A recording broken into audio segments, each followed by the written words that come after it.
the CFL and XFL are discussing a collaboration. Yes. Potentially in 2022. Okay. I think this is a great idea. Great idea. And didn't The Rock just buy the XFL, right? Yeah, The Rock, his ex-wife, and a couple other people. Yeah, so that could be nice. I think it's a smarter because look, that's a Canadian football league, right? Yeah, CFL. yes. Okay. So the XFL, I mean, they really are not going to have that many teams.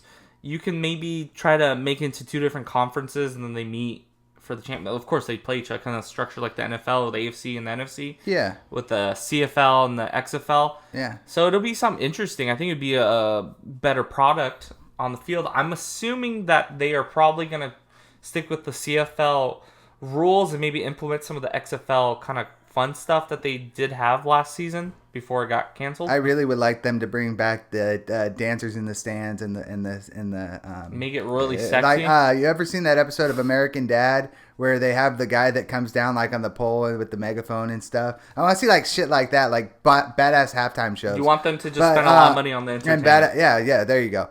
But it was the AFL and the NFL that merged to form the NFL back in the day, right? I could see something similar to that. Like you said, incorporate some of the XFL stuff with the CFL rules, kind of make it more of a more fun NFL almost in a way. And I think I'm not saying they could compete with the NFL because the NFL is way up here and everything else is way down here. But it could maybe give people. The Canadian Football League has been pretty. You may be able to have another fantasy league if you want my honest opinion. If sure, I guess. And that's a completely different whatever, but I think it'd be fun. I'm just looking at the fun spots. It won't be the NFL because they won't have NFL talent, of course. No, of course. But I do think there is.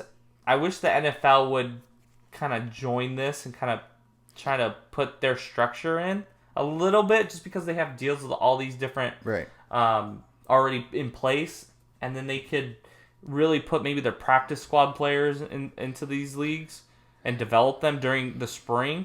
I do think there is a problem with, I don't know how it's going to work out. I guess it doesn't matter because the CFL players, when their season ends, they could sign with the NFL. Yeah, because their season ends before the NFL starts. It's in spring, right? Yeah, I guess it doesn't matter. So, but the last thing I want to say about this is, and I know at the XFL and CFL maybe won't have quite the talent. You'll see maybe maybe a few backup guys like we saw with the XFL, Patrick Walker, or was it Patrick Walker or Patrick the guy that signed with the Panthers? Yeah. It was a back, like we see guys like I think we see backups that maybe are like, hey, I'm never going to start in the NFL. Maybe go and try to see if I can maybe latch on to an NFL team if I go play a year here. Sure. I think there's the potential, but again, they won't have the talent, but I still think it could be very fun. I will say those leagues did have players that ended up going to the NFL who ended up at least making the team or have some sort of contribute. By the way, my all-time favorite XFL player of all time, he hate me. I love that guy. Just because of his back of his shirt. He hate me. They should allow that back in again. I know, I 100% agree.